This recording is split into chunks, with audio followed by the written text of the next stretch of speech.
The false tribute. A man entered a funeral church service unnoticed and joined a queue of men and women who were going to pay their last respect to their dead. That was in front of the church auditorium. When he got to his turn, he saw the dead person and realized that it was himself. A thought came to him that, look at my dead body. Men invest so much time, resources, and energy in beautifying their bodies that they will leave behind. But what is more important, which is their soul, they neglect. He proceeded to take the front row of the church service. The officiating pastor was invited to come and minister, and he preached on the topic dualism, living a double kind of lifestyle. The message indeed blessed the congregation to the point that some were nodding and clapping their hands in approval to what the minister was saying. After the minister's message, tributes were asked to be read. The first to read their tribute were his friends and loved ones. They spoke highly of their friend and the many projects he has undertaken for his community, including building schools, boreholes, providing school fees for the less privileged in society. As they were listing the achievements of their friend, the entire congregation rose to their feet and clapped their hands in great approval and satisfaction for the work of this man that was laid in state. The next to give their tribute were his children. The children, in the midst of their tears, spoke of what their father had done for them. And as the children were speaking, many in the congregation began to weep and cry, and others were wiping their tears that were coming out of their eyes.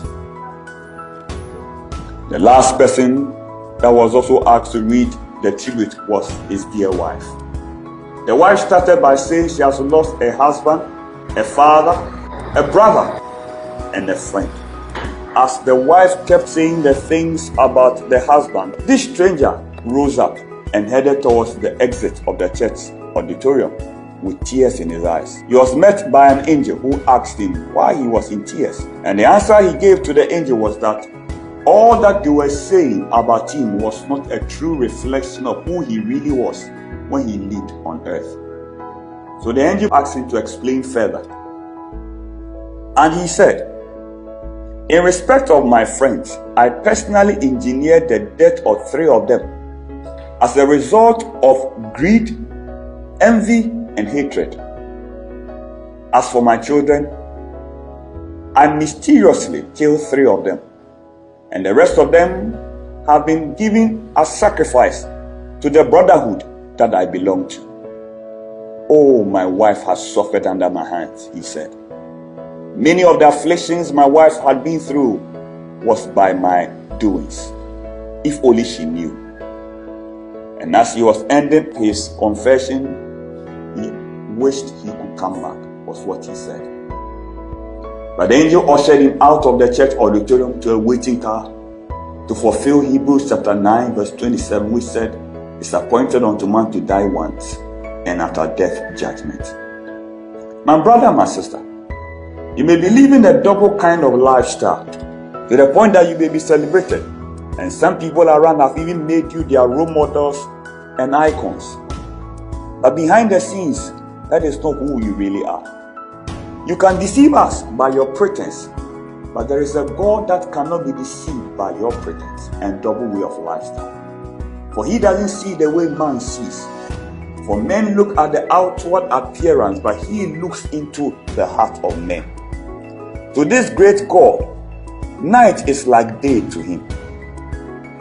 Listen, he is calling unto you to come. He is willing to have mercy on you and to pardon you for all your sins.